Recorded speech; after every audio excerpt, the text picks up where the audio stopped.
Boom, hello and welcome to the Executive Protection Lifestyle Podcast Season 5. Never forget that to the best of us, protection's more than just a job. It really is a lifestyle. Enjoy. Ladies and gentlemen, listen to this podcast because, Charles is going to be dropping a monster module into the master's course on these things. A lot of the stuff we're going to talk about here, he's going to be dropping here soon. So, if you like this podcast, check out the master's class at epspecialist.com. It's going to be so chewy. It's going to be awesome. Boom. Boom. What's up, you guys? Welcome to another episode of the Executive Protection Lifestyle Podcast. Every guest is special, man, but there's certain people that have been in my path that have helped me achieve success. And so it's always extra special when I can come on with these dudes, man. I've got Charles Law of LSI in the house. Law Security and Investigations. How you doing, homie? I'm doing well. How are you? Hey, man, it's an honor. I'm doing fantastic, man. It's a beautiful season. Lots of things are elevating. So just happy to be here, my man. I'm with you on that one. Yeah, no, the honor's mine, man. Thank you for, we did one of these a while back. It's good to get back on and mix it up. Yeah, no, 100%. Sorry to cut you off. We did, you guys. So back, I forget if it was season 2 or 3, but we did one where we really dug into Charles's background, who he is, all that good stuff. We might glaze over that just so you know who you're listening to. But that's a really, really good episode. I haven't. In fact, we're going to put it in the show notes so you guys can check that one out. Charles has some awesome stuff to say. This time, we're going to dig a little bit more into the business of executive protection. You know what I'm saying? Yeah, man. So Charles was one of my first bosses when I came back up to Cali. So I got in the industry. I had a client, ran with him 7 years, 40, 50, 60 countries a year. Ended up pushing back down to Florida after working that client in Cali.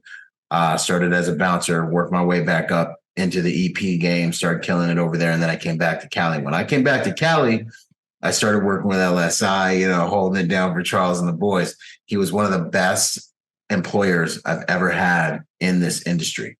So this is one of the main reasons we're going to talk about business. We're going to talk about leadership. I've been getting nudged a lot to talk more about these topics. So I'm excited, man. Yeah, same. No, I'm looking forward to getting into it. And you held it down for us. We met at a Marine Corps ball. Yeah, we did. We went to the Marine Corps ball, and I saw you standing over there, and I said, "Roger that. I need to meet this dude." Yeah, we hit it off there, and then we were off and running. Dude, yeah, you were hanging with Mustafa.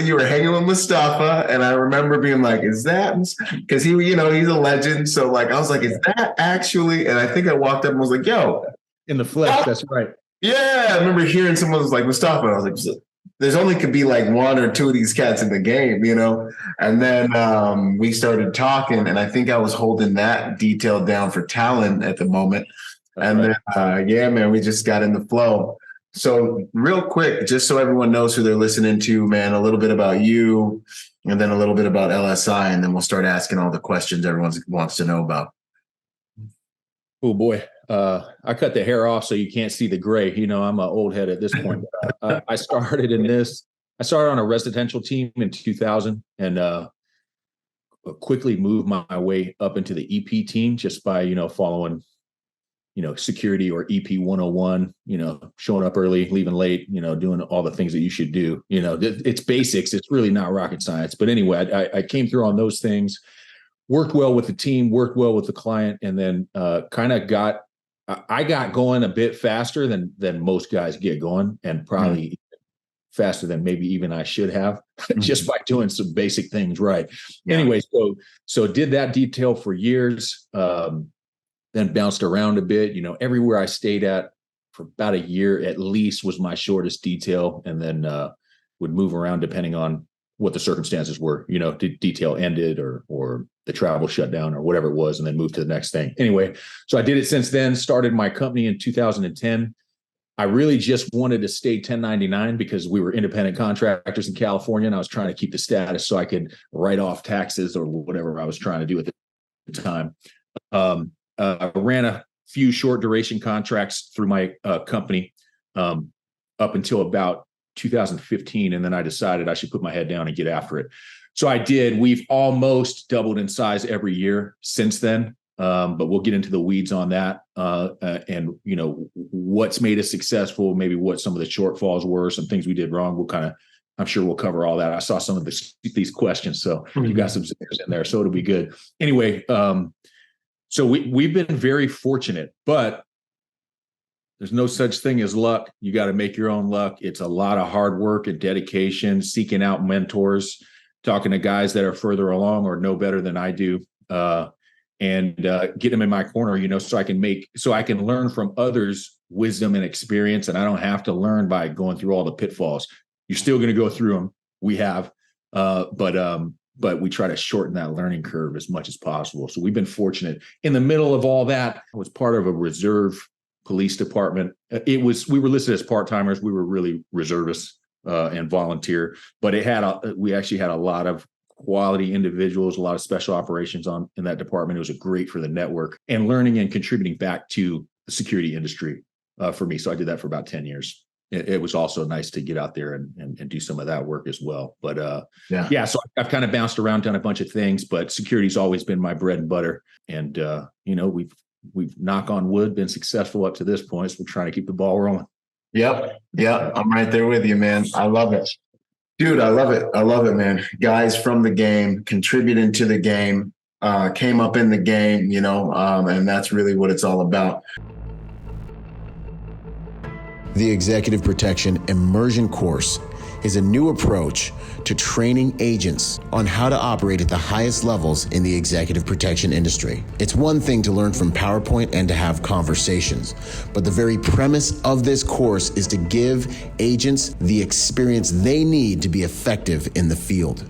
You'll get access to our online learning platform, and then you'll show up for class, and we will dive straight out into the field for on-the-job training. This is a 6-day immersive experience designed to give you the confidence you need to operate at the highest levels in the executive protection industry. You will execute a training battery of multiple executive protection operations under the supervision of some of the best in the industry. This is the course that bridges the gap from the residents to the movement team. This is the course that will give people who do not have the operational experience what they need to be effective in the field.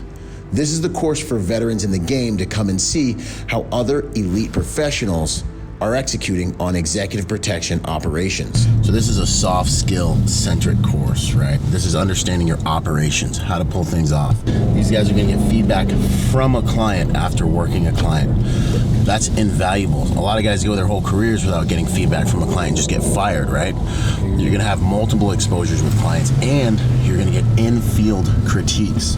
You're gonna be out running details with myself and with the other instructors. When you're done with this course, you won't just have the knowledge, but you'll have the experience to be one of the industry's elite executive protection professionals. This course will give your employers the confidence that you know what you're doing. But most of all, it'll give you the confidence to know how to execute on executive protection operations at the highest levels.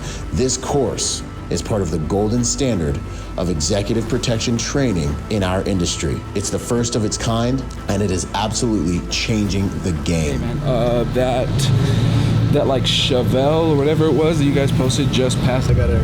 You're on the other side. Yeah, I got it. More audibles, man. So tomorrow you're gonna have 2 vehicles, okay? But you're still gonna rotate through every position. Do you want me to fall in behind him or stay on our guy? you can continue to stay on our possible threat. Come and join us at the League of Executive Protection Specialists. This is more than just a training course. This is experience. And the best of us know that executive protection is more than just a job. It truly is a lifestyle.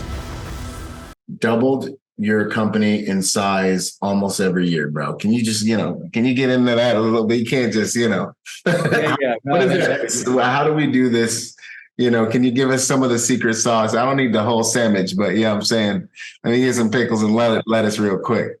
Yeah, we'll get into it. I'm thinking about what the most contributing factors were, right? So doubled in size is an aggressive claim. It may not have been quite that, but it was pretty close. So we've done well. I've had, our tax advisors or asset protection advisors just look at me sideways and go, "What the hell are you doing?"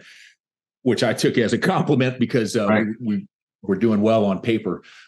So I think really bringing it back to basics, such as what problem am I here to solve? What solution am I here to provide? Right now, nothing in those two questions means how much money do I make, or how many accounts do I have, or how cool is the detail. That has nothing to do with it. Who has a problem that I can provide a solution for at the highest standard, and make their quality of life, work quality, work-life balance better. That's from employees internally, or working on the details in management, what have you, to clients. Like what solution can I provide to each person that I run into, and with that kind of guiding principle, like who can I help, who can I make better? I think that's one of the main things that's helped, because there's a number of times, how it is in this business, you'll do work for free sometimes. You just somebody is solid, or it's just going to help that relationship, or you value them enough. Good, I don't need money out of this. Let's take care of it. What do you need?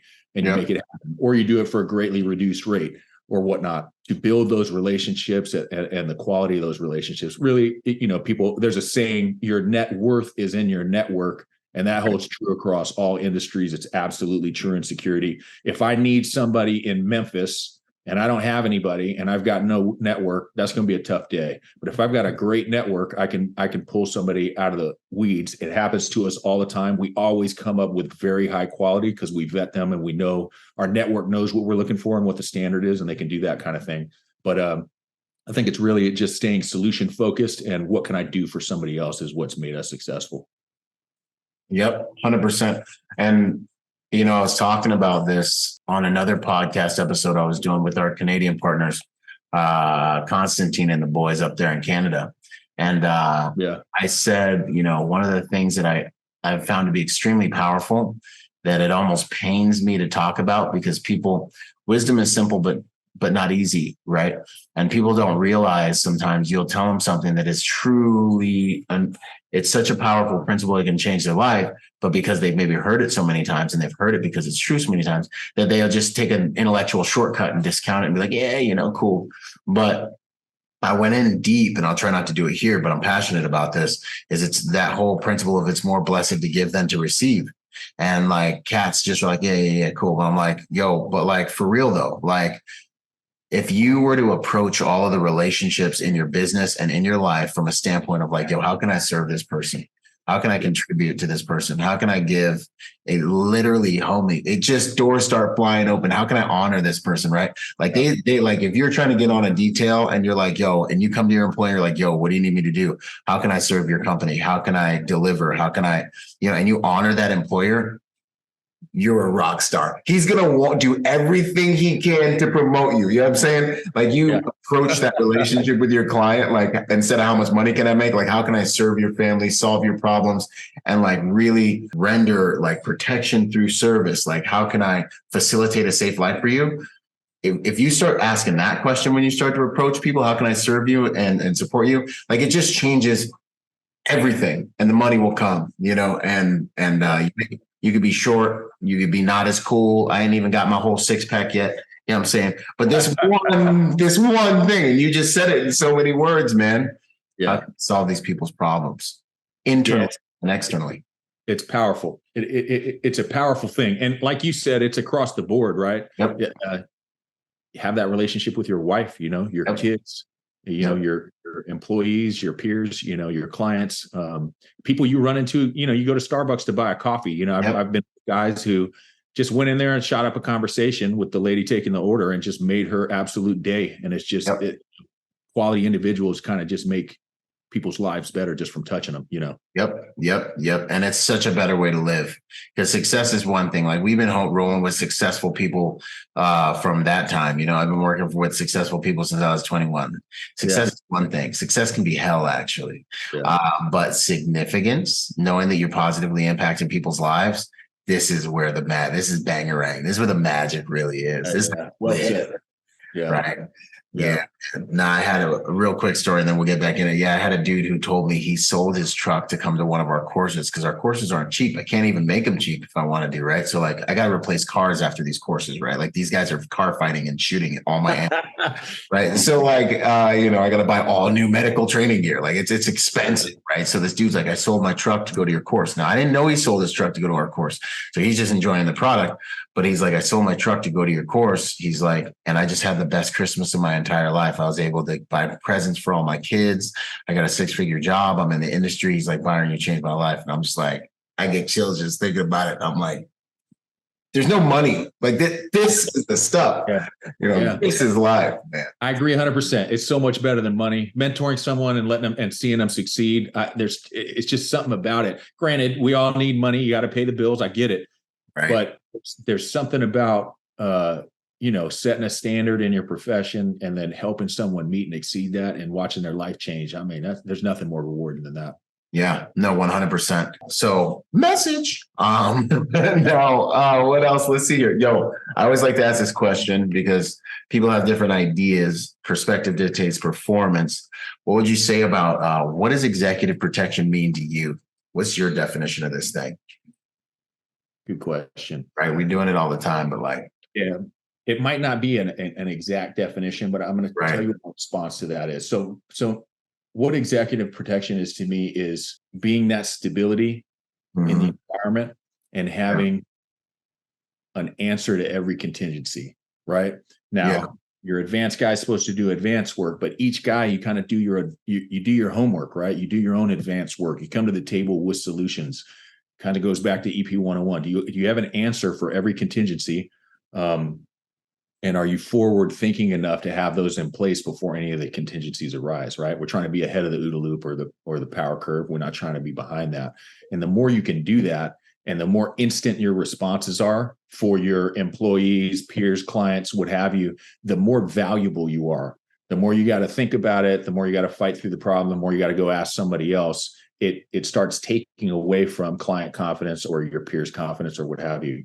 Confidence is built in preparation, having the answers, and knowing what to do. I had someone just explain this to me called, and the guys, I think it might have been Caleb, and one of his mentors was saying, no surprises, right? Always have a plan, some answer to whatever problem you may face, and then you have no surprises. It's if you can do those things, you foster confidence, and then things run smoothly. You know what I mean? It's the things you prepared for that you never really have to face. It's what's you're unprepared for that ends up punching you in the face. Yep, 100%. No, you hit the nail on the head, man. It's when I talk about confidence, it's confidence comes from experience, right? Confidence comes from competence, right? Like I have confidence in my physical capabilities because I worked them out this morning.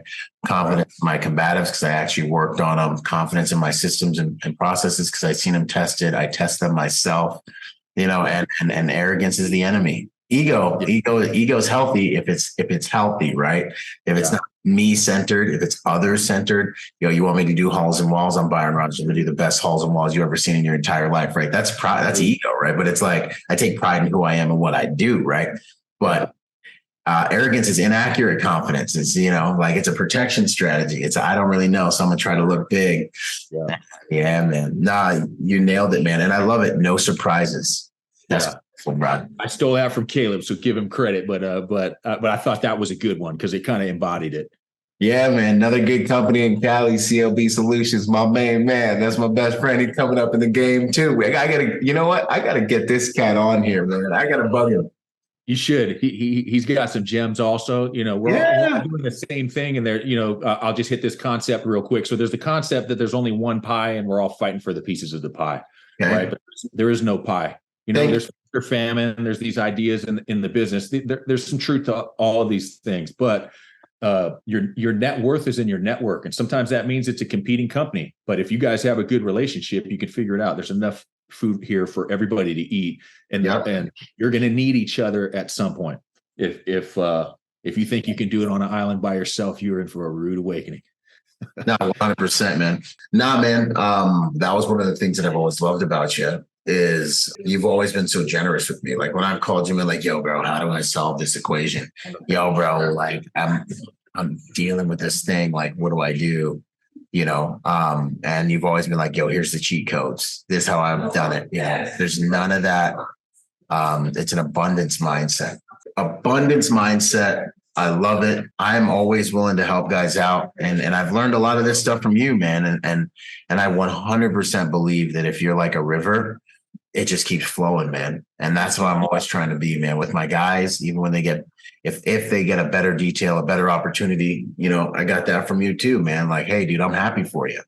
And now I need to look in the mirror and I need to figure out why I can provide what this other company is providing. Like, what's wrong with me? Well, we all go through our phases, and we've all had those times where we're like, oh man, I got this ground, I got to hold it, I can't lose it, that kind of thing. But that's a minimalist mindset, right? Or scarcity. Scarcity. That's what I was looking for. Scarcity mindset, right? There is an abundance. You got to create your own abundance, and you got to have the confidence that you're able to do that. So the moment I had the realization that if someone can better provide this service for my clients, good, they should do it. I absolutely should be unseated. And I got to be comfortable with that and willing to go to the drawing board and say, hey, good, where did I miss? And how do I raise my standards so I can't be unseated like that? Yep. And that realization has made us incredibly more valuable. We've had guys come in and try to take accounts of ours who were exceedingly legitimate. Strong government. Yeah, military law enforcement backgrounds, like had done this type of service over decades and were quality. And we had provided enough of a service to where we were able to stave that off. We've been also very fortunate. I think we've only lost one account in our history, and that was due to a failure in management oversight. So we're incredibly strong on our management oversight, right? If you don't support the troops, give them what they need, set them up for success, understand how they are at work and at home and how their life is, and care about them, it's not going to go well. Something's going to go off the rails at some point, which is what happened. But it was a big lesson. And we learned that lesson because that was the only one. When you work hard enough at something and you create your abundance, now you can start inserting your own judgment into it. Do I want to or not want to do this detail? Do I want to or not want to take on this client? Is this good or bad for us? Does it meet our standard of what we want to provide for, that kind of thing? And that just comes with time and experience and being in the game long enough to get to that position. How do you approach quality control?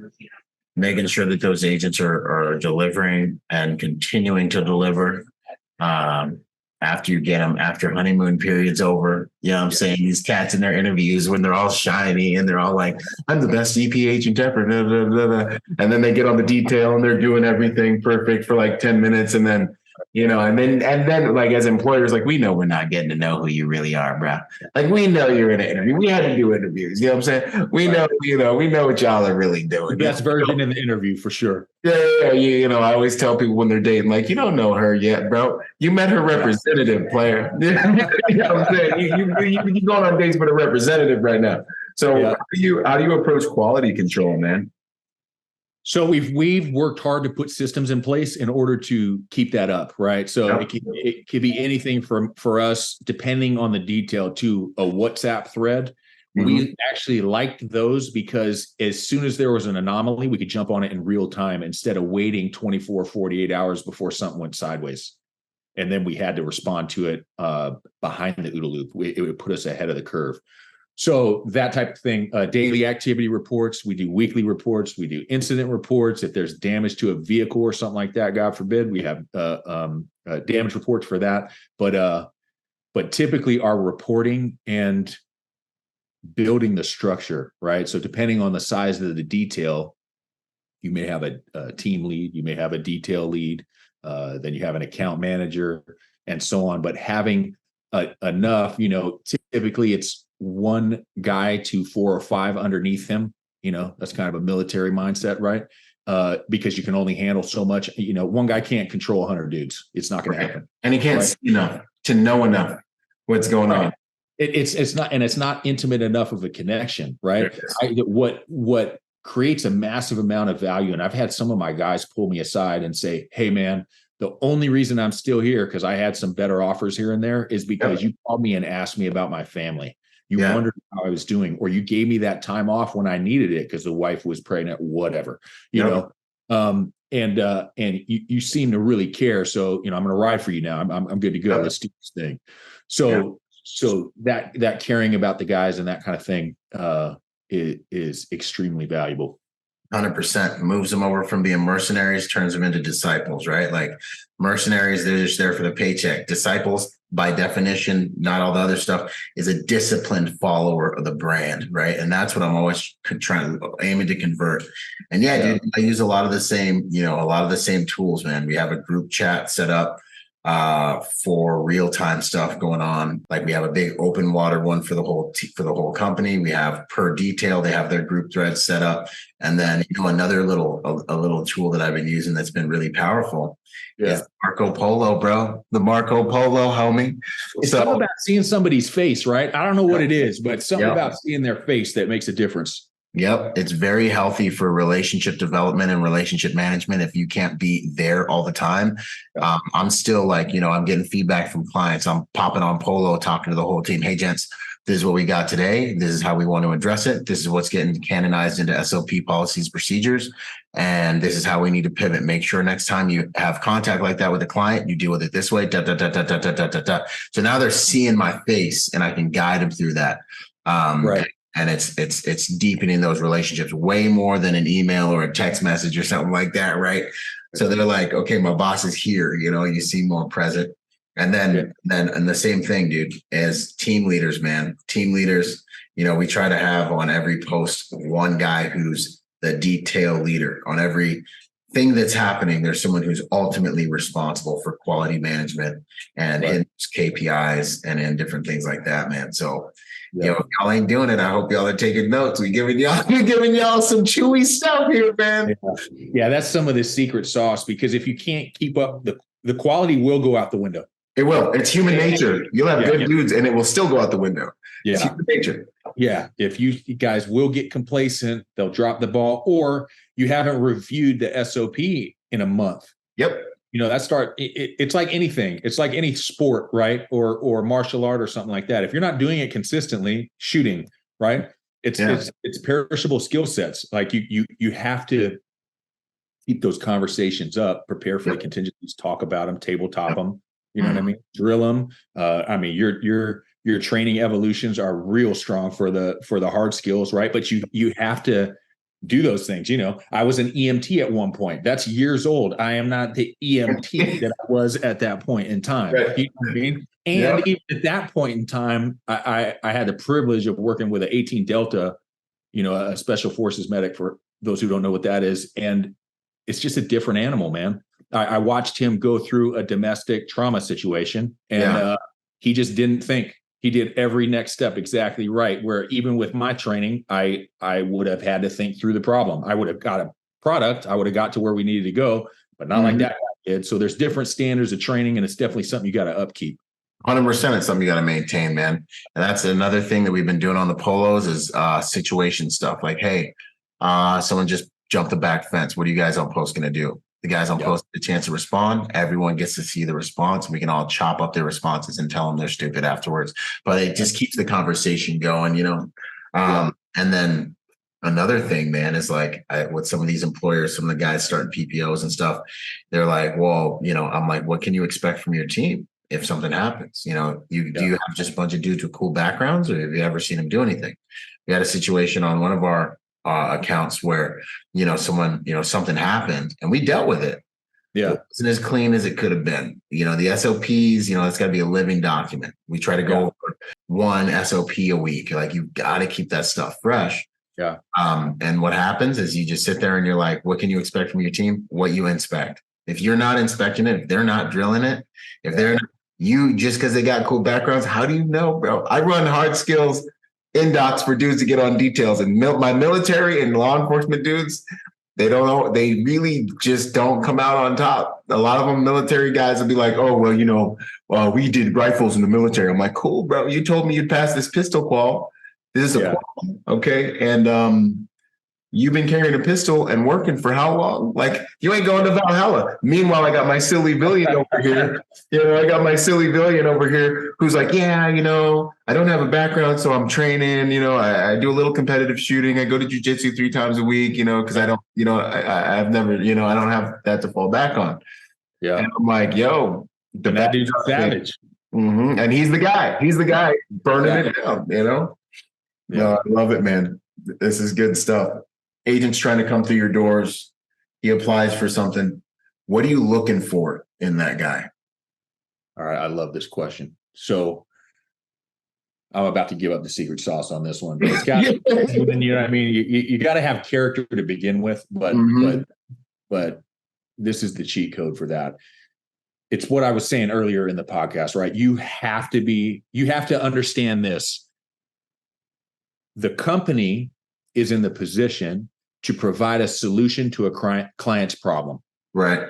So if they're interviewing you, they are interviewing you as the solution to their problem as the company. Right. You have to be a solution. If you come in, now, granted, some of these things you may have to talk about, but if you come in there heavy on what's the pay, what's my schedule, that type of thing, you come in there dictating and giving your potential employer problems, you're bumping down the depth chart right now. Yep. Asking the wrong questions. How much time do I got? How do you guys deal with red days and time off? It's like, you just got here, Playboy. You know what I'm saying? You should be like, when can I start? How much can I work? How can I serve you? Right. And the best interviewees turn the interview into their interview. Yeah. They'll interview me. Good. What's your company? What are you about? What's your ethos? What's the company culture? What problem are you trying to solve? How can I solve that problem for you? And then they can explain why. Well, my background, training, and experience, whatever that is, this in my experience lends to me solving that problem for you. I'm just here to work. You tell me what you need and how you want it happen. Yeah. What made me so successful early on. So I worked early on and ran into Talon, and Kane mentored me for a while.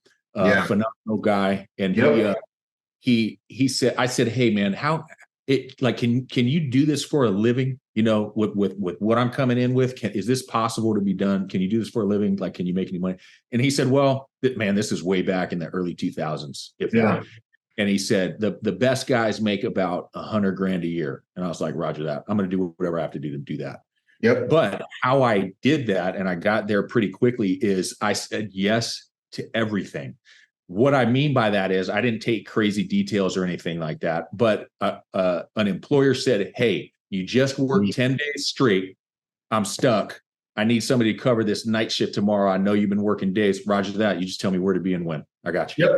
And I would say yes to everything. Now, it didn't lend well to work-life balance at that point, because I had a young family. That said, I knew I was low on the ladder and I had to work up the rungs. And I knew if I said yes to everything and provided great products for these guys, I'd keep getting the phone calls. So that's what happened. And it helped me move up the ranks well, just by being early, because on time is late, stay until after the work's done, never came light. I always had everything I needed. I did my advanced work. I knew exactly what was expected, what the SOPs were, and I provided it to the highest standard I possibly could.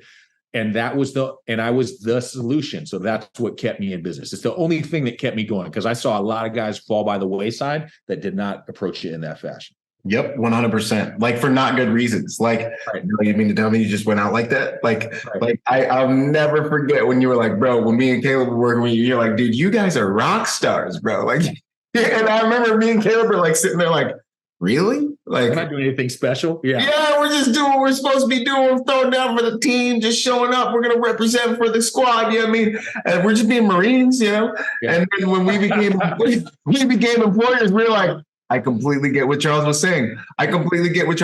Dana White. I tell young people now all the time, I definitely tell my kids, if you are even fucking remotely a savage, you'll run these people over.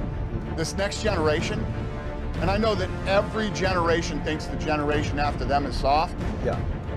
They're savages in every But right generation. now, yeah, if you are even remotely a savage, you will run over every one of these kids in this next generation. Bro, and I love it. He's like, I already know where you're going. Go ahead. Yeah. You're like, it's so easy to win, bro. If you have some grit, if you have some tenacity, I'm gonna throw in professionalism. You can steamroll these chumps out here nowadays, man. Like cats just don't want it. You know what I'm saying? They soft. You know what I mean? They just do the basics, man. Show up early, represent your company with excellence, and contribute and be valuable actually. And man, we will be doing everything we can to put you in the spot, because you'll represent well, and your clients will do the same thing. They'll be like, yo, I want that guy with me. I want that guy with me. Exactly. Which is what we want to hear. Yes. Right. I want to hear Byron's solid. This guy takes care of everything we need. Please put him in here. That's what I need from Byron. If Byron hires me, he hears his client say, I need Charles on this detail. I mean, he always does everything right. I don't have to worry about anything. He speaks when spoken to. He does the basic EP 101. I need that. That's what Byron wants to hear as an employer. You have to be the solution. You got to focus on what am I giving? What can I give? How can I meet and exceed the standard? And know and be confident, whatever you need, the money, the opportunity will come. But you got to do your part first. And you will absolutely steamroll the competition. I remember I had two feelings about the basics, being on time, having all your equipment, that kind of thing. I was shocked that in this industry, people carry a weapon system for a living. And they can't do that. It was fascinating to me, and I didn't understand it. But I also had to appreciate it at the same time, because I was like, wow, you guys are making this super easy. All I got to do is show up on time and have everything I need and do my training and keep my skill set up and stay late and be a solution. That's all I have to do. There's no secret sauce. There's no Hondo rolls. There's no sprinkles. There's none of that. I just need to do my job and stay in my lane. Easy. I'll do that all day long.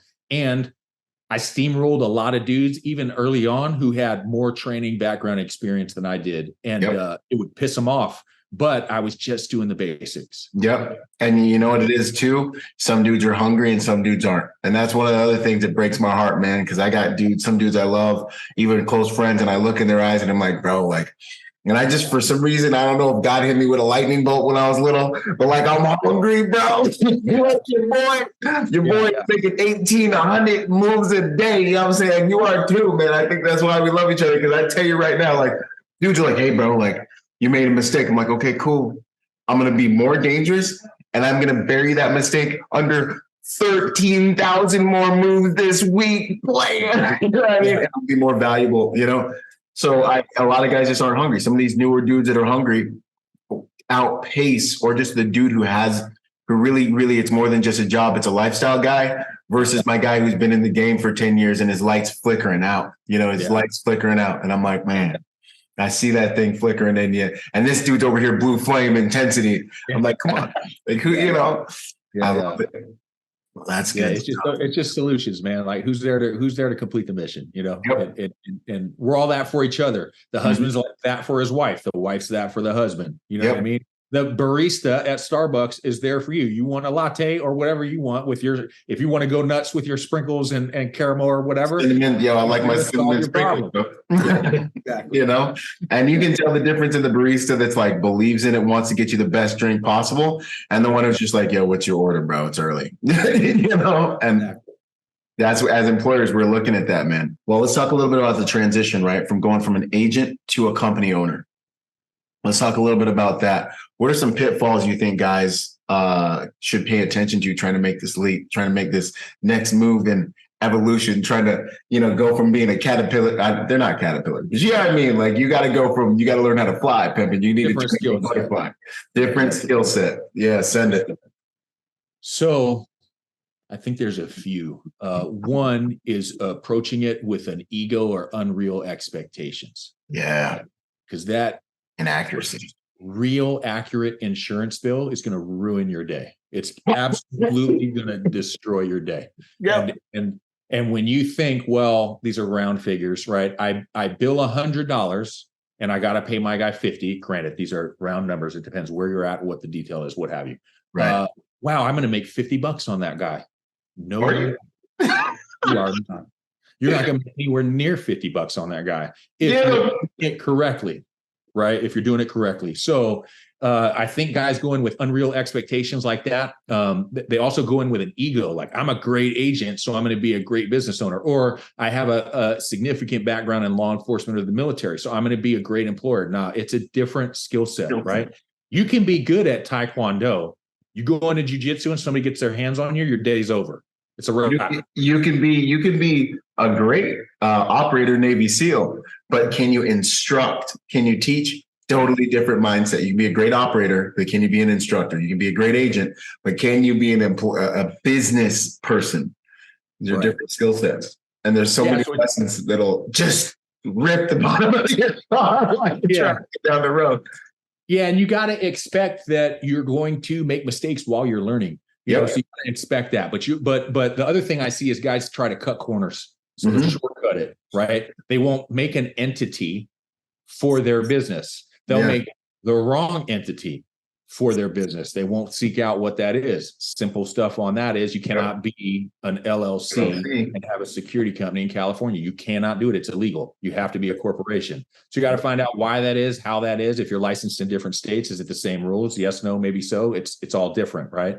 Also, not making sure you have the company licensing and insurance. I'll speak about California because that's where we're at. A Department of Consumer Affairs, Bureau of Security Investigative Services, private patrol operators license. Do you have that? Do you have insurance, or are you cutting corners on that? I've seen guys go, yeah, I lied about the hours that we're providing, so my bill's only $3,000. And I go, okay, well, what's going to happen when it hits the fan and you need that insurance? You're going to get audited and it's going to go out the window, and you let your guys down and you let your client down.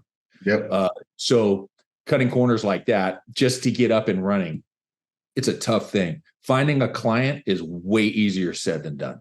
If you're blessed and you get tapped for that for some reason, and you don't have these things in place, you should figure out a partnership with somebody who does have that in place and have the agreements ahead of time until you can get up and running, and make sure those things are very clear, even in contracts ahead of time. So, we've worked in all different kind of partnerships and setups where people brought us in for things like that, had unreal expectations, and we had to part ways at certain times.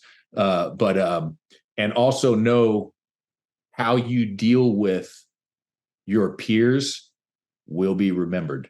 So if you take care of guys, if you take care of guys, even if it's not to your benefit, it's going to get remembered. It'll even be more so remembered when you get the short end of the stick and you do the right thing anyway. If you don't, everybody's an elephant. They're going to remember that stuff, Oh, yeah, bro. Yeah. And I had a coach, actually, I played ball all through school, and I had a coach tell me once, he said, be careful how you treat people on the way up the ladder, because you never know who you're going to meet on the way back down. And that has held truth for life. 100%, man. 100%. That, I mean, even when you get the new dude on the detail who's the flavor of the month, who thinks he's hot, like, yo, the client likes me, the client wants me to roll with him, and he like kind of shuns the whole detail, like, yo, I'm here now. I'm saying I'm gonna go drive the client, and you're sitting there. I tell these cats, like, homie, you're the flavor of the month. You got star power for the next, 30 days. Our demographic gets tired of super yachts and Lamborghinis pimping. Okay. Yeah. Your strength is in the team. Your strength is in relationships. That the way you treated the nanny, the house staff, the way you treated, the house manager and all those people, homie, you'll die death by 1,000 cuts in short order if you don't come correct. Your whole team will turn in on you. You know what I'm saying? And they won't even have to do anything. You'll run out there, fall on your dagger, and there'll be no one there to stop the bleeding, because they'll be, when that client turns around, I was like, yo, what do you think about Byron, man? Who's got more FaceTime, the nanny or Byron? The nanny, bro. What do you think about Byron? You were out with him the other day. Oh, I think, Byron thinks he's too super fly. He wears too many necklaces, and he's kind of annoying, right? Or, what? I think Byron's a good dude, and I think he'll grow into the position. Maybe he made a wrong turn, but I think he's a good guy. He's capable, and then boom, I get to survive longer in the game, now. You get the one where they say that guy's phenomenal. I would like to have him all the time. Now, that doesn't mean you did something special. 99.9% of the time, it means you shut your mouth and you just did your Did job. your job. Yeah, you speak when spoken to. It's less is more. All the basic maxims that we throw at people, it means you did those things, which is what made you valuable, because they didn't hire you to be the staff or their friend. They hired you to provide this solution and complete the mission of keeping them safe, happy, and productive. I did steal that from another company who trademarked it geniusly. So yes, they did. It's just so good, man. Yeah, it's the best way I've heard it said, which is you are there to keep them safe, happy, and productive. Yep. That's all you got to do, and less is more in doing that. So it's there. There's no magic. It's not rocket science. It's just be great at what you do. And if you got to think of it in these terms, when you hire a plumber to fix the stop toilet, you didn't hire him to come be your friend. You hired him to come in there and unclog the damn toilet because you're trying to go to the bathroom, and you wanted to do quick and quiet and with no mess, and you wanted to get in and get out. Yep. So that's all any of us are here for. We're a service-based industry. We're here to provide a service. Yep. You don't want him in there trying to stepdad with your kids, trying to get him good with the kids. You don't want him sitting up a wife. You don't want any of that. Yeah, man. You don't want him in there trying to, so how was your week, sir? I'm driving you to work, so it's my chance to start tell you how cool I am and talk to you about everything. No, you hired him for a service. If you guys can really, and I talk about this in my social dynamics presentation, if you guys can really focus on being known as a consummate professional, that is the relationship you want. And that is the relationship that will last. These clients have everyone they want vying for attention, vying for favor, vying for trying to, all that stuff, man. They're always in the royal court dealing with the gestures. If you can just be like, hey, I came here to do my job and be professional, kind, courteous, and get out, you're the guy that they can depend on to render the service. And we're here to render the service, man. No, I love it. And you touched on a lot of things, man. Understanding these business stuff, like net whatever terms, bro. Like, can you survive? Some of these bigger clients pay a little slower, man. Like, we got this awesome detail. We got 10 guys on this thing. It's going down, and they're like a net 30 kind of situation. And you're homie, you're eating ramen noodles trying to pay your dues, if you make it, Well, that reminds me of another piece is this will kill you. Is not paying your guys on time. Some people think, well, I'll pay my guys when the client pays. I've been on net 90s. That's 3 months I got to carry a payroll. And sometimes those were long payrolls. We had operating capital. Yeah, we had a point in time where we had many details going, and we had clients that had backed up their payments. I think it was 7 or 8 months. So that's 7 or 8 months we're holding the bag. I'll tell you right now, if you don't pay your dues for 7 or 8 months, they're gone. If you don't pay them for 30 days, they're gone. If you don't pay them legally in California, here's another cheat code. You're gone. Weekly. It's not biweekly. You legally have to do it weekly. If you're not doing that, they're going to find who's doing that. Yeah. If you're not meeting their basic needs and expectations and your basic agreements with them and what's legal and what have you, they will find out about it and you will get eaten alive and you'll end up with no staff. So you got 10 guys running. Now you got 0 guys running. So you got to be ready for those things. You should have a bit of a nest egg or cushion or a loan in place or whatever you need to do to provide for those things. You got to understand what is your top line, what are your expenses, and what's your net after that. But you got to be realistic on the expenses because it's not, no one's getting rich in this game unless you're the monsters, the G4S, the Allied Universals, and they're so scaled, it's that big. For those of us, especially when you're just starting out or you're 10 years or 20 years in the game, it's it's a building process, and you can do that various different ways. You can do it on your own.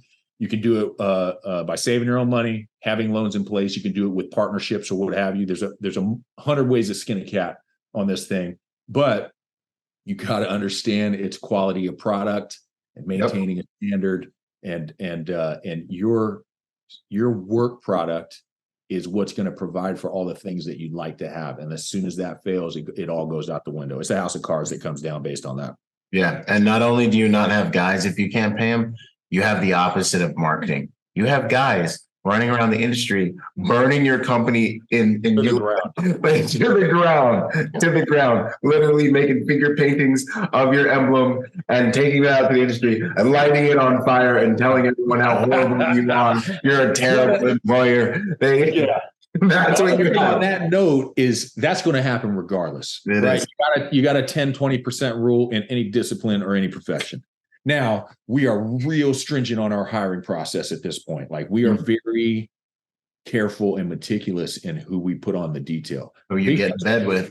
Yeah, we've learned through experience. So that one guy who you didn't give him what he wanted, even if they were wildly unreal expectations, will go around and start talking smack about your company. Now, you got to be quality enough to withstand that, right? Most people take complaints with a grain of salt if they're quality, but that can hurt you. And now if you're not doing the right thing by not paying your guys on time and stuff like that, that one guy turns into 10 and that's a wrap. Yep. 100%, man. 100%. And there needs to be enough white blood cells in the body out there where guys are like, nah, man, he was good to me. I don't know what happened with you or what your deal is, but he was good to me. You know what I'm saying? 100%. Yo, this is good stuff, brother. This is good stuff. It's hard fought, man. It's hard won, brother. It's a lot of experience and a lot of pain and, ripping off a lot of Band-Aids and getting our concussions and whatnot through the process. So, Yo, we talked about red flags during the hiring process. Yo, I hope you guys got your pens and papers out. We talked about what makes a good EP employee. Yo, so vetting clients. Let's talk about that. When you sit down with a client, what are you looking for, man? How do you know they can afford you? How do you know it's a fit? It's something you want to deal with. What are the red flags? What are you looking for? What do you like to see? Vetting clients. Great question. So there's an interview process when you're vetting a client. Now, if you're early on or just starting out, we all know how it is when we're hungry. We're trying to take the doors, right? Now, well, what's interesting while you get your thoughts together, I've found that climbing the ladder from like chasing the pager as an agent to where you're working for different companies, you're proving yourself for different companies, different employers are like, hey, I can depend on this guy. Let me give him a little more. Let me give him a little more. And you're making the rounds. And then those companies start giving you better stuff and they start giving you better stuff. And it's like you're doing this like spiral up through your web of relationships.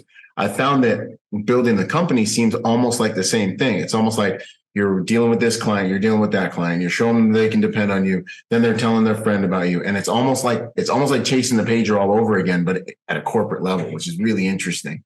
Because it's word of mouth largely, we just had one of those where we had a high net worth individual, we'll say. Anyway, he went to a car show or what have you. And these high net worth individuals hang out with other high net worth individuals. That's their peer group, right? Yep. So, I from what I understand, and I don't know exactly how it came about, the guy asked about his detail because we were providing a good product. And he said, absolutely, these guys are great. Go have a conversation with them. So that built us into another detail that literally just came down in the last few weeks. So it's understanding that. Let me bring it back to your original question on vetting clients, because this is key. There are clients that are not good. There are clients that are bad for your company. Yeah, you do not want these clients. They'll either put you at risk, or it'll be a miserable experience, or the paychecks or your payments won't come through and you got to eat. So, so there's an interview process. So typically you'll be brought in by, any kind of thing, an assistant, an estate manager, a wealth manager, a business manager, the legal team. We've been brought in by all kinds of different lawyers. Legal, what have you. Yep. So in the interview process, the first things I do is try to isolate why do you want security, right? Mm-hmm. Did something happen? Do you have an active threat? Are you just being proactive? Or you saw the news about something that happened in the environment? There was a shooting at Google or whatever that happened at the point that a client was concerned about. So you want to be proactive to protect your staff. Is insurance asking you to do this? What problem are you trying to solve? Once I isolate that, I first ask myself, can we provide the solution effectively for this client? If the answer is yes, I'll explain that to them and how we can do that. But I'll also ask key questions. It's almost like interviewing an employee. Good. What are your expectations? What do you want to see? What problem do you want solved? Do you want the same guy all the time? Do you not care? Do you not care if there's a turnover every day, a different guy every day? Like what are your likes, dislikes? What are you trying to solve? So we really narrow down on that in a meeting. I always want to meet the client. Who are we protecting? Who's that principal? Because the client might be the corporation. The principal is the CEO. All circumstances are different. But I want to meet with the decision makers in the corporation. Then I want to meet with the CEO. Right. Understand everybody's likes, dislikes, expectations. Vision. Understand their vision of what they're expecting. Exactly. And manage their expectations. Right. Sometimes they'll have unreal expectations. We've had these. I want the same guy every day. Or I want, it was a residential detail plus EP. Yeah. I want the same 2 guys. That's day shift and night shift. Yeah. And you have to be able to sit there and say, that's not possible for us to provide for you. Right. Cars break down, people That's get sustainable. There's no way. Right. Well, we got some riders that can do that for a few months. I've seen dudes do it. I've done it, or even longer than that, but eventually it's going to fall apart. Right. And so I've had to have hard conversations with great opportunities at clients about that. And I'll say, listen, minimum what I can do for you is 5 guys. That's the minimum. Right. And I probably need more guys than that with a couple fill-ins. And they didn't like it. We did a lot of back and forth, but if they're talking to me, I'm still in the game. Right. I do that much, but I explain why. And there's a huge client education piece. You got to know what you're talking about. You got to know the methodology. You got to know why you're saying to do what you do. Panone is big on this, right? Why are you doing that? You can't just come here and say, this is how we've always done it, right? We hate that, right? Or this is how so-and-so told me how to do it. No, okay, well, why did he tell you? Why are you doing it this way? So you have to be able to explain that and educate your client. Now, in that conversation, and I know this because we made a mistake on it. And they said, nope, we're only doing 3. That's all we're going to do. Yeah. You already know it's unsustainable. Right. You have to have enough confidence to say, completely understood. You may find somebody who will say they can do that for you, but I promise it's unsustainable. And I can't commit to that because I can't provide you what you're asking for. And then I can't they go out and they have another little relationship with another company that promises them the world. And in a lot of cases, they eventually come back. Right. Exactly. And sometimes I'm thinking about this while we're talking, because we tried to force a client, this is years ago now, and it ended up not working out. We had an estate manager who was just insatiable. Like there was no way to keep them happy. Estate managers can be a thing, man. You got to massage them, man. You got to learn how. You got to, we're great at it. We're great at it, but it was a character issue. You're not there. They're talking smack. You're in front of them. They tell you you're great. It was just the wrong person in the position for us to be able to deliver what we needed to deliver, and promising the client things that we couldn't do, and then telling us we had to do it. So we got ourselves into our own mistake on that. But it would have been in our best interest to bullet point, this is what we can do. This is why. These are your asks that we cannot provide for you. But we do understand that that's a make break for this contract. We wish you the best. If you need what our list is and what we can provide, we're always here for you. I can even make recommendations on somebody else you want to talk to. I don't even care. I'll tell you what other companies to talk to. They're not hard to find. Yeah. What I mean? But now I'm still being a solution, even though I'm not going to lie to you and promise something I can't do. So when you go away, maybe it works out and you do good. I just saved myself a massive headache. Yep. You go find out everything I said was correct, and you come back to me, and now I have everything I need. Yep, 100%. And I have equity. My words wait. Yeah, exactly. And we've had clients for long duration where they've requested things. I had one requested things over and over again, and I kept saying, we cannot do that. Yeah. If you do that, you will be at risk. Yeah. And it turns out they did it anyway. Yeah. Right. I did it to the point to where I almost got let go because I was so firm in my position. Yeah. And what I said was going to happen happened exactly the way I said it was going to happen, which was weird. I know what I'm talking about. Maybe I know something, right? But it happened literally exactly the way I said it would happen. Luckily, nobody got hurt. Yep. And I got one of those responses like, "Hey, I'm pretty sure you told us not to do this, and we told you to pound sand." And I said, "Yes, that's exactly what you said." But it's completely fine. I'm just here to give you good advice, right? Yeah. I'm right with you. I just want to tell you what's in your best interest. If that's with me, great. If it's with somebody else, that's fine too. I want you to be in the best hands possible, right? Like if I'm bringing you on, you're family to me. I care what happens. It's not just this is not a paycheck for me. I'm passionate about what I do. I'm protecting. This is who I am. Right.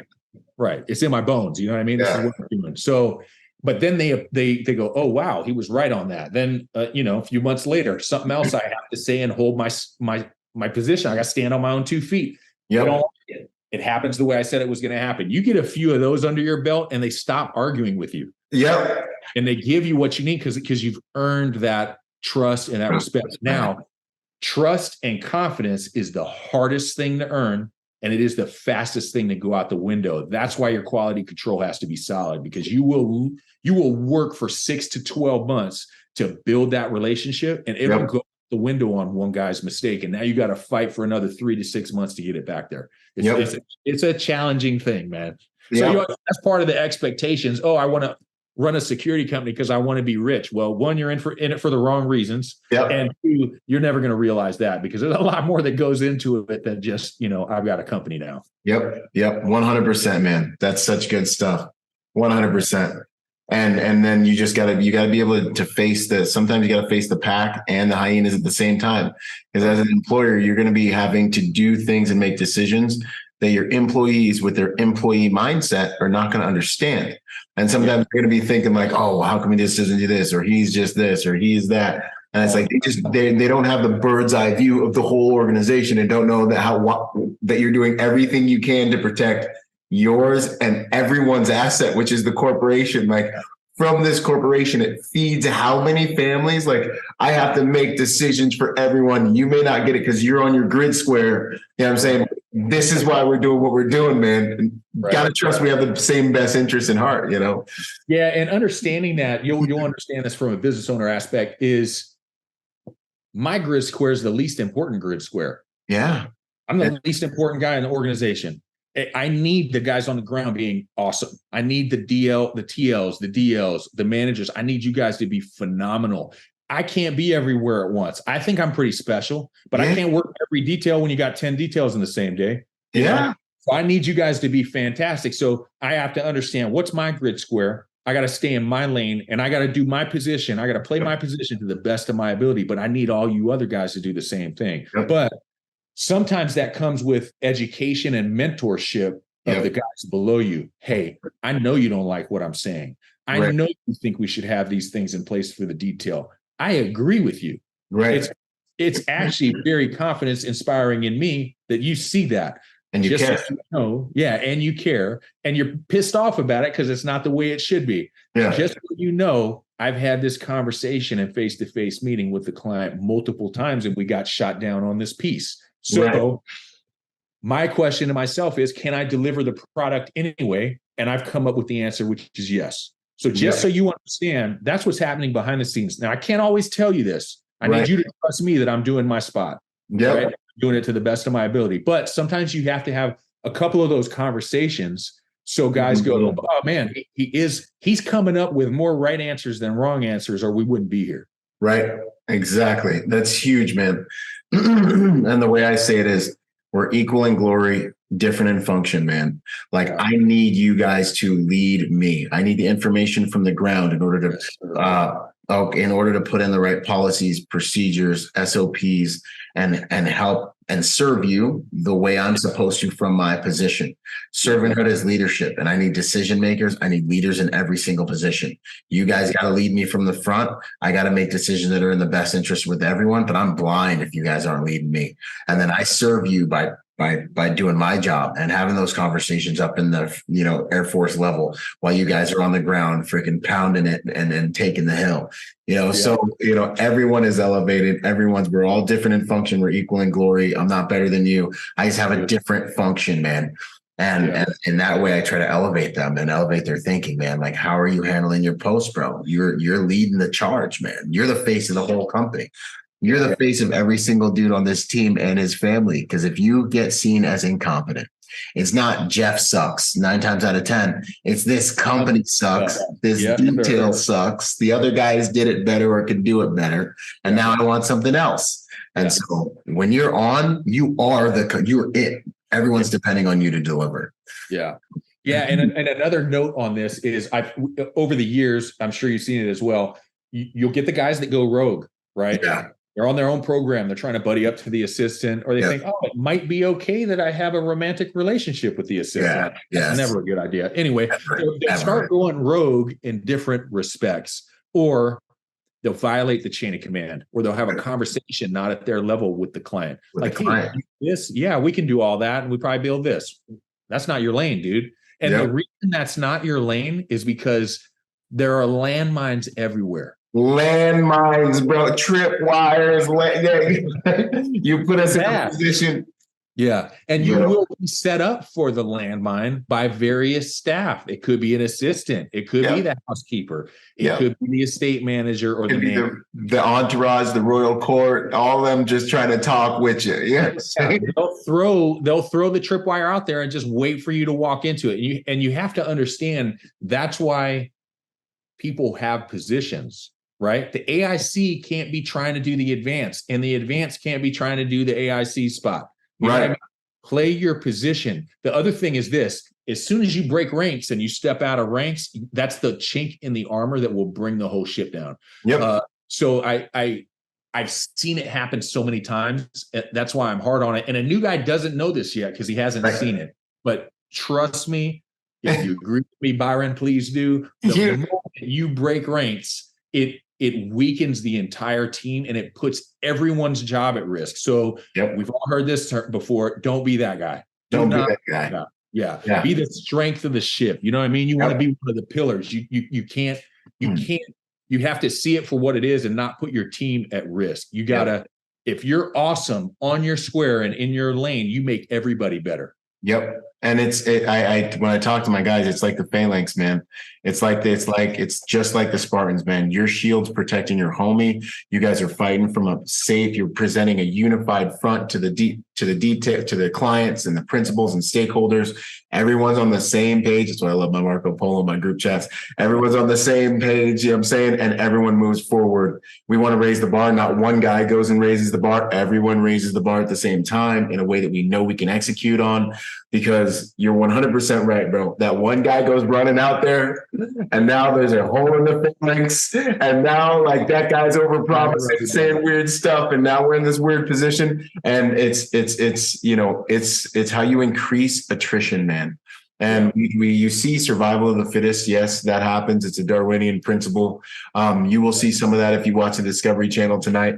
But those are environments of competition over cooperation. And those are dangerous and toxic environments for this game. And what I teach my guys is cooperation over competition. The other principle, the other Darwinian principle you will see is survival of the pack, elimination of the weakest. And that's when the lion's circling the herd, and he's looking for that one gazelle that's like out there doing his own thing, a little sick, but not in the pack. They don't go in the pack. You know what I'm saying? They're trying to chase the pack and split the pack up. And that's what's always happening in this game. Prisoner's dilemma, man. So you guys got to present a unified front. I don't care if it's two of you on post, one of you on post, everyone's got to be on the same sheet of music. Otherwise, those vulnerabilities will be exploited. 100%. 100%. I've also heard to get you to come out too. You would be so cool if you could just do this for us. Like, next thing you know, the whole detail is cleaning gutters at the residence because this one guy was like, "Yeah, I could clean that up," real quick. And they're off task. And mission creep is just killing now. Everyone's out here doing all kinds of stuff off the freaking cameras, and then dude jumps the fence, and here we are. Exactly. Yeah, and I've seen the carrot dangled aggressively, right? What do you think about your employer?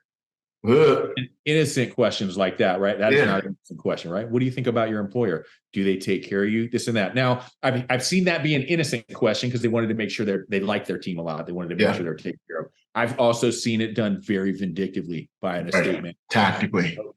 And I've had estate managers try to subvert us by telling guys what we were billing, right? Which is a massive demoralizer to a team, right? Because they have an employee mind. They're thinking like employees. Like, they don't understand the costs that go into it, right? So it looks like, oh, you're making money hand over fist and you're not paying me. That is not a true thing. I even saw an article recently from a guy who's pretty legit, good background, and he was referencing companies that charge too much money. So Really? I'm going to address that real quick. Yeah. I'm going to address that real quick right now. There is no such thing as too much money. If you charge too much money, you don't get the job. Yeah. It's very competitive. So you have to charge what you can safely do that makes it worthwhile for you to do the job. Right now, Right. You're going to pay your guys $20 an hour, but you're charging $2,000 a day. That's ridiculous, right? There is a too much money, but it's like real estate. What is the client going to pay for this? Right. Yeah. We've stood by this. I heard a mentor say this once. We're not the most expensive, and we're not the cheapest. Okay. We're a fair price for an outstanding product. Yep. And that's what we are. But I remember being a young guy on a detail and hearing what my employer was billing, and I didn't get it. Yep. I was like, you gotta be kidding me. Well, how could he possibly be charging that much money with no concept of payroll and expenses and insurance? Yeah, the whole thing. It's when you're spending a few $100,000 in insurance, and then you want to provide benefits for your team, and that's another couple $100,000. That'll put hair on your chest right there. That's challenging. And Uncle Sam's up in there making himself a sandwich out of the money you guys are bro. And that's not even the biggest company in the world. Right. It's not the smallest and it's not the biggest, but it's these expenses are huge. And as an employer, I'll tell you right now, as an employer, for an employer is providing benefits, if it's health, dental, retirement and that kind of thing, and it's decent and you get to pick and choose at what level, they're sacrificing hard and they're putting you first. Yep. Period. In the story. Yep. Right? Remember when we made that transition, it was a big decision. And I was like, it's the right thing to do. My whole team was like, this is the right thing to do. We have to do this. Yeah. Let's go. Let's do it. Also, there are minimum standards in the state for insurance. We're 5 times that. So why? Because it's the right thing to do. Right. Now, there are some details out there, depending on who the client is, that they want you to have, 10 times that. 100%. Yeah. Crazy. So some of it is what level are you at? But I've seen the snakes in the grass trying to demoralize a team and be successful. Yep. Really, you shouldn't, as an employee, you shouldn't work for a company unless you trust the company. Do they have a good background, training, and experience as a company? Right. Do they have a good rapport in the industry? Ask around. And if they don't, you're going to want to think twice, right? They don't pay their guys on time. Well, you should put that mechanism there, right? But if they do, and they have that rapport, if you're working for this company and you're disgruntled or unhappy or talking smack, you're stealing money from that company. I had a mentor tell me once. He said, if you're working for them, even if you don't agree with everything, you're on the payroll and they're paying you, you better provide an outstanding product. He said, I don't care if I'm the driver, the residence guy, halls and walls, AIC, advanced, whatever. I'm going to provide the best product possible. And it struck me because I was like, well, that's a quality individual right there. That's exactly what the mindset should be. And if you're an agent and you're on a detail and you hear that information and it's vexing to you, go to the company owner and bring it up to him and say, hey, so they told us this, or I found this out and I just don't get it, man. Like how does this work? Like, well, you know what I mean? Like, be a man about it. Like, go to your employer and ask him. And he will explain to you. I'm sure he'll probably, I'll tell you right now why we do what we do, Playboy, you know what I'm saying? And how it keeps you safe and how it provides for you. And one of the rules that I learned early on in this game is I do not pay attention to finances that are outside of my grid square, because I've stood in clients' front lawns and I've sat there and been like, hey, and when they were trying to bring me on as a detail leader, and I've got professional athlete and an A-lister who are married, and I'm sitting there and they're talking about what they want to pay their guys. And I'm saying, hey, we got to pay these guys.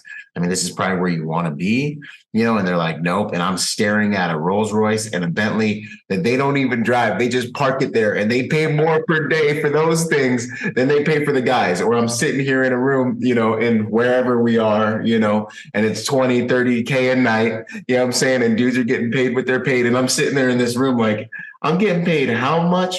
And this room right here is a quarter of my paycheck for the year, and it will poison you. It will poison you when you don't, and you'll fail to realize how blessed you really are to be in this game, to be working, and to be part of a company that's actually able to exist and able to help you provide for your family.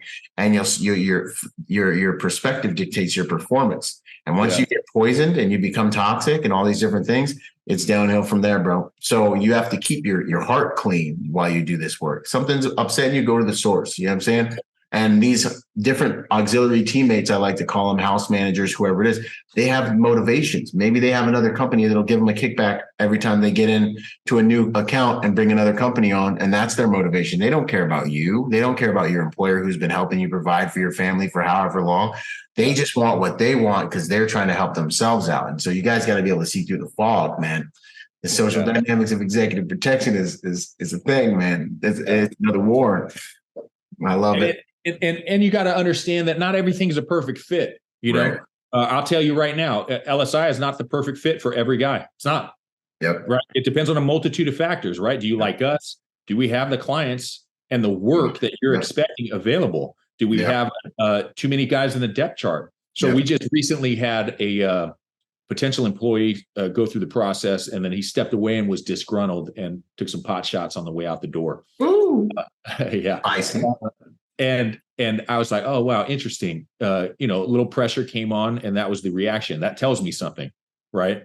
It's also you didn't let him in the door. That's what that tells me. Yeah, exactly. It's also the expectations were unreal. So I'm painfully honest with guys if ever I dip into an interview process. We're at the point where I have a team doing that, but that's my instruction: is you have to be painfully honest.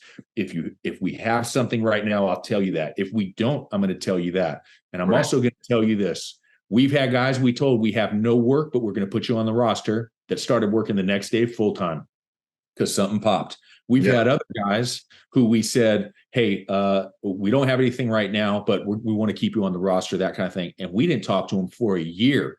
And then something popped a year later, and we put them on and they were working full time.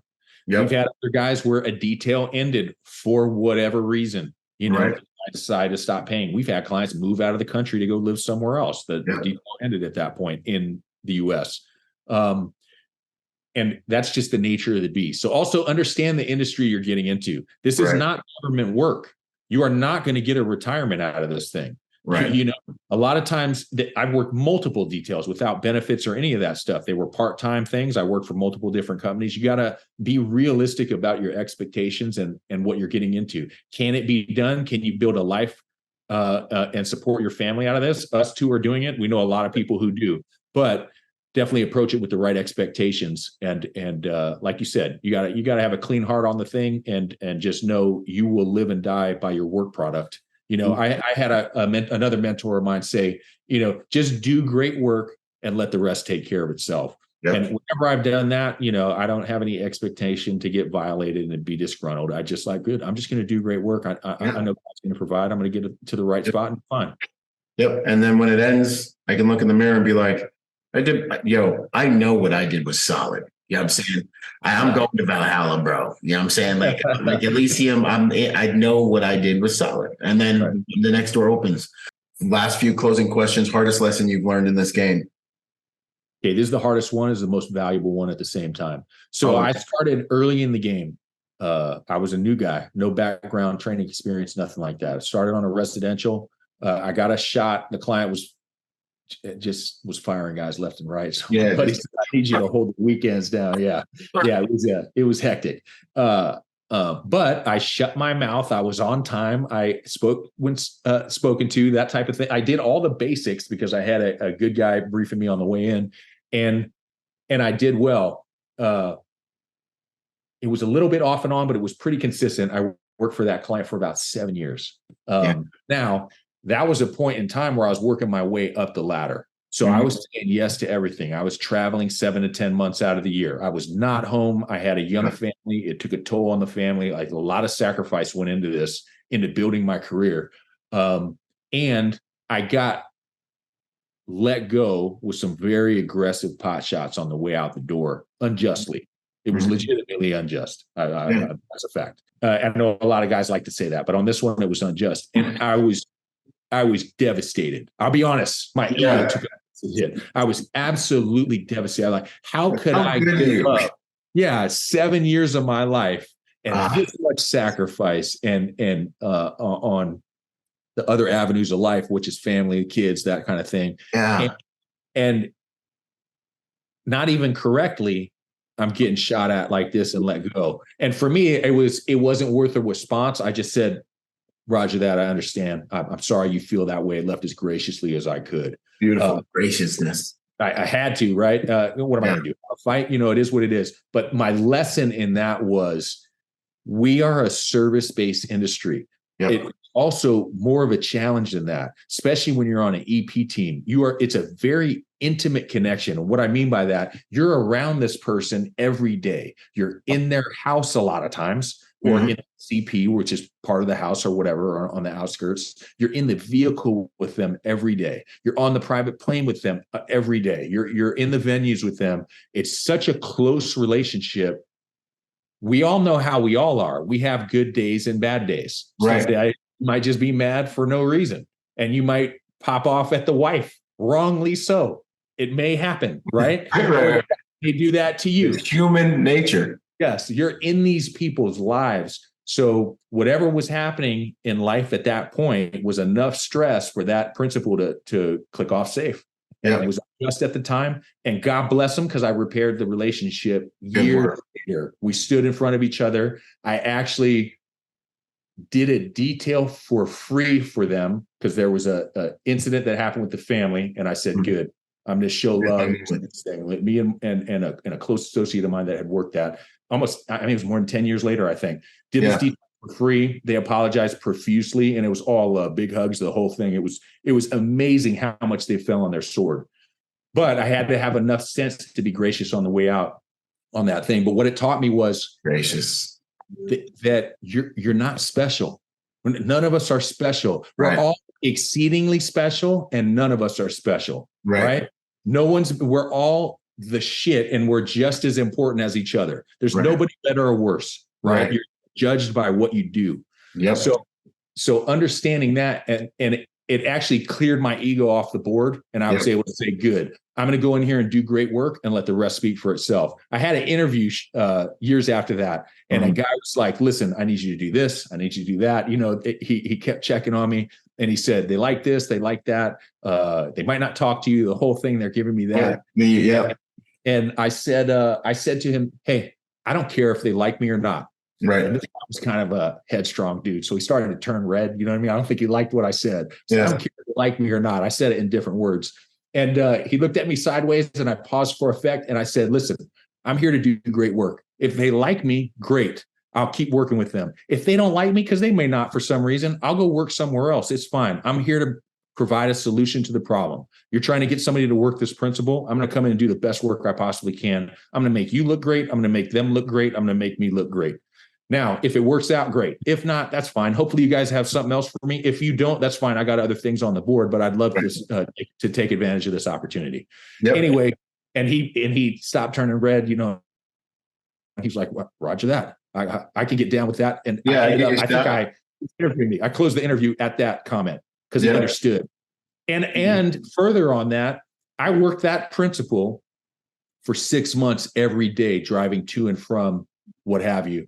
Yeah. And they didn't say a word to me. Not one word other than, why are we leaving? Why are we taking this route? But I always had an answer. So we're going this way because the other route has this traffic and whatnot, or the other thing.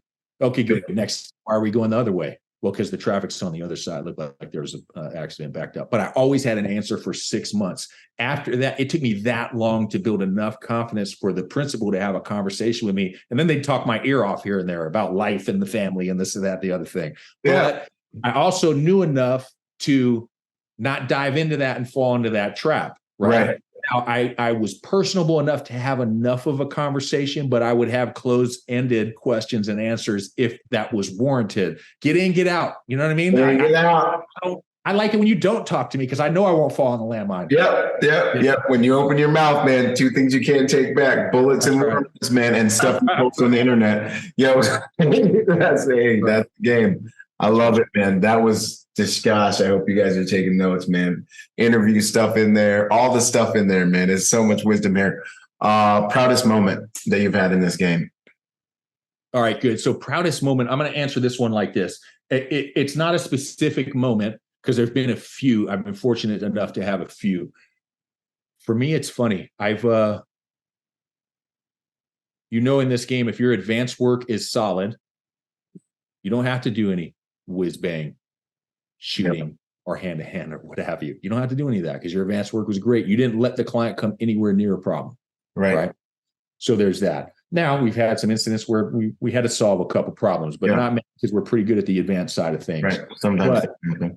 Yeah. So as an agent, maybe some of those things. For me, overall, broad spectrum of my whole career, 23 years, being an employee, having a company, what have you, working in different dynamics, is whenever I'd had the opportunity to mentor someone or have the conversation, hey, what are your goals? Because sometimes the goals are aligned with your company and sometimes they're not. Sometimes it's a young buck and he just wants to be a cop. The uniform spot. Yeah, he wants to be a cop. Or he wants to get into the military or something like that. Good. Right. I know that. I'm glad you told me. Good. We have a great network and contacts. I can help you with that as much as I can, but you got to do the work. Right. And we'll be employed until you're ready for that. If you got testing coming up or whatnot, or you got to go do the physical or whatever, let me know and I'll get you relief. Yeah.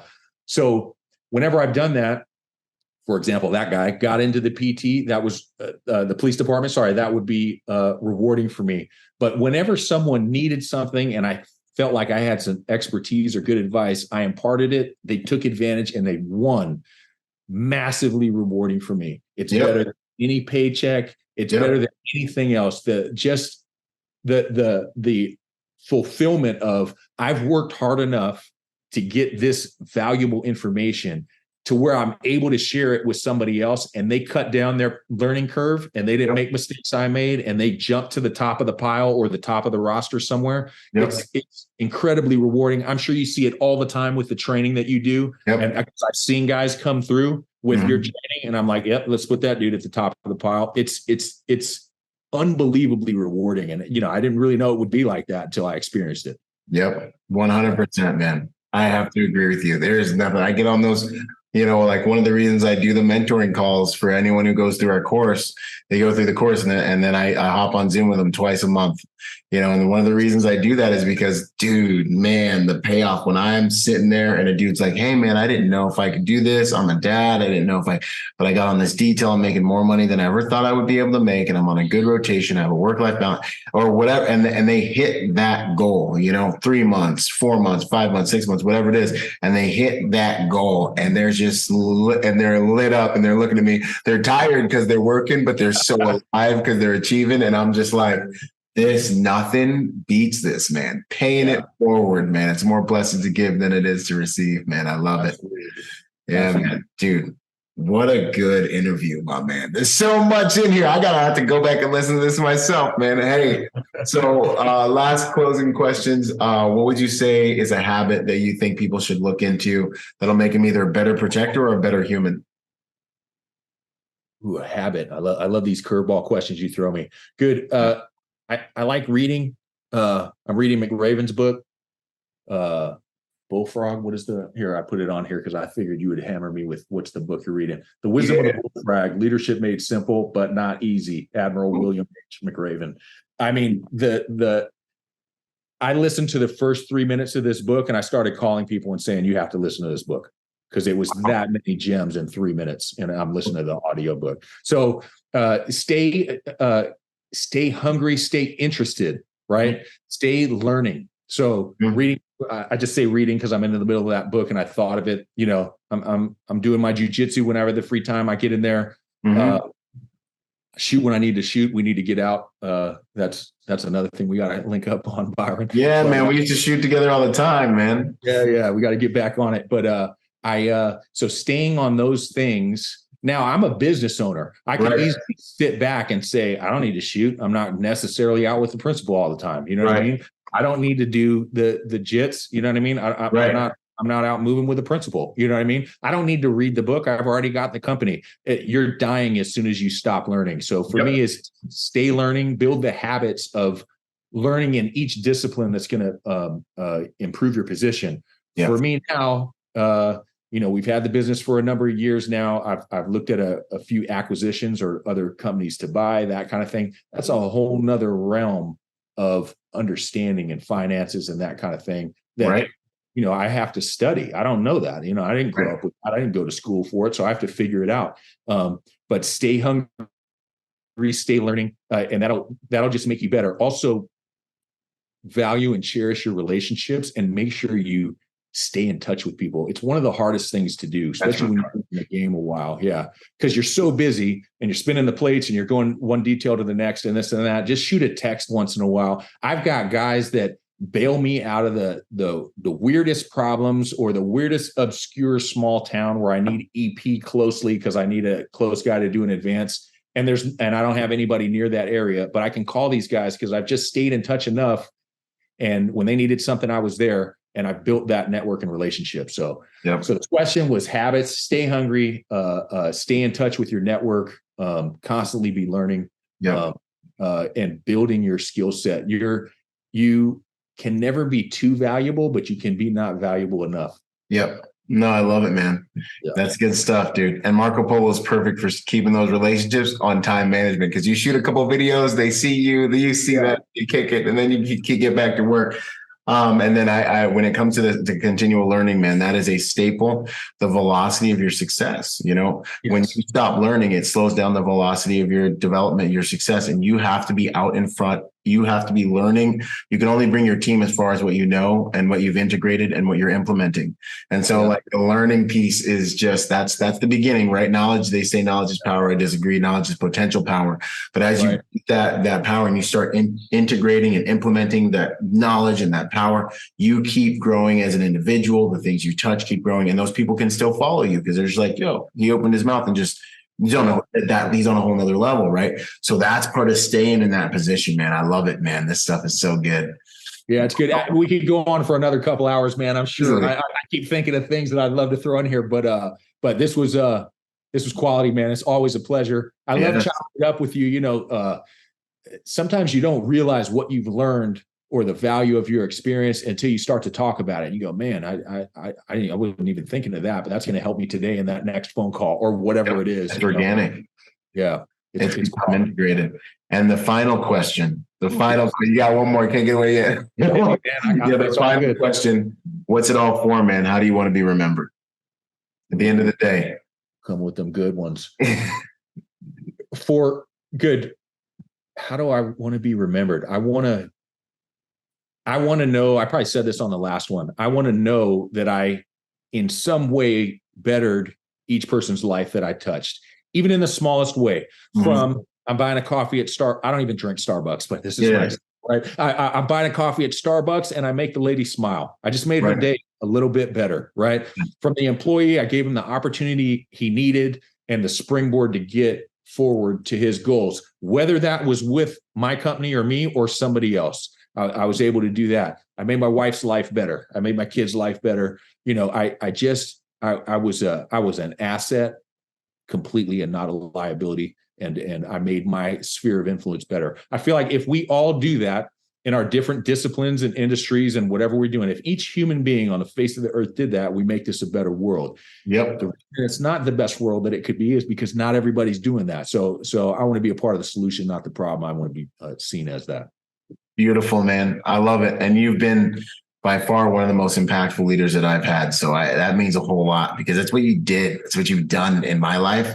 I hear you talking in this conversation and I hear a lot of what I say to my guys and a lot of the ethos and a lot of stuff I'm even presenting on is coming back. And I'm like, man, that's what's up, man. I appreciate that. Thank you, man. That's good stuff, dude. Man, so you know, on that note, from when we met and watching you grow in your different endeavors and that, man, it's phenomenal to watch. And if you can ever reach back and throw somebody forward, you know what I mean? And make them better, it's the right view is it makes you better, right? The fact that you're there putting out, like, I love that you have the module just on social dynamics. This is something I thought of earlier in the call.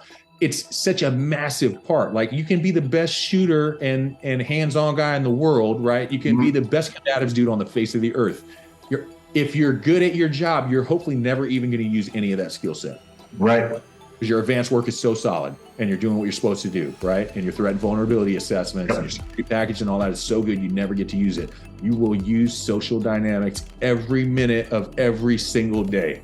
So seeing you put out quality products, and it's something that we've wrestled with in teams and as employers and whatnot, and have guys come through our recruitment process that I'm vetting and seeing that they have that and hearing how they interact with me on an interview or how they talk about dealing with clients, or I'll throw them that curveball. Good, you have this situation with a client, which is just a no-win situation. How do you handle it? And they fight through the question and have a good answer and understand the social dynamics and the operational dynamics and all those things. It's phenomenal, man. So that's a great example of, I'm gonna steal your saying again. Get them. Rising tide lifts all ships, right? Because you're putting out these products and it's helping me provide the solution to my clients, because these guys are out there doing great work, you know, and you helped me grow at an early time when I needed a good dude to hold that thing down so we could keep that account going. So it's a two-way street. And those relationships that you build by going through the fire in different aspects together, it's just this is what being able to do this podcast and appreciate each other and each other's success. I mean, that's more reward than any money, right? We're not getting paid for this podcast. Yeah, man. No, man. We just contributed. We're being the solution for hundreds of agents, thousands of agents out there that are going to listen to this. That's right. Man, good stuff. Actually, this podcast is a good prompt, right? Because now I got my head right. Good. Now I just need to sit the time down each day and rip it out. Again, I apologize. I'm dead slow. You're my boy. Don't let it reflect on our relationship. It's just running that hard, but I will get it out. It's going to happen. No, I know. Well, I know we're both just, it's insane how we're running, but it's beautiful, bro. We're just climbing, dude, just climbing. Right, man. Heck yeah, man. Fighting out the atmosphere, getting after it. 100%. Well, dude, thanks so much for your time. Attention, sir. This has been great. You know where to find me, man. Glad we're connected. More good stuff to come, my man. Heck yeah. Same, brother. Yeah, man. Boom! Quick shout out to our sponsor, Staccato. My first pistol sponsor. I've been sponsored by a lot of companies, right, over the years. But when it comes to pistol, that's my bread and butter. Pistol is something I believe in. You know, I'm a competitive shooter. You know, we're shooting anywhere from, 800 rounds a month type of thing, right? So Staccato, being what I believe, is one of, if not the most complete handguns you can put in your hand. It's got every component that a handgun could have, should have. They're actually extremely dependable now that they've made some changes, and these things are straight up tack drivers. If you're looking for a pistol that will do as much of the work for you as a piece of hardware can, obviously you have to have the marksmanship and all the different things, but different guns perform at different levels. And I want to say that Staccato is one of, by far, for sure, take it from a competitive shooter, we're shooting the highest volumes of rounds constantly right now. Not used to have a background guy, but like right now, when you go shoot, you're gonna see certain brands. Staccato is one of, if not the highest performing firearm that is both CCW, duty ready, and also competitive ready.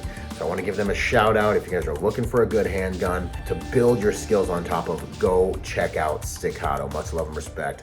Yo, if you're a private security professional wanting to take your game to the next level, go to executiveprotectiontrainingday.com to check out my personal success package for private security professionals. Check it out, executiveprotectiontrainingday.com. And remember, y'all, hard skills do save lives, but soft skills get you paid. Boom.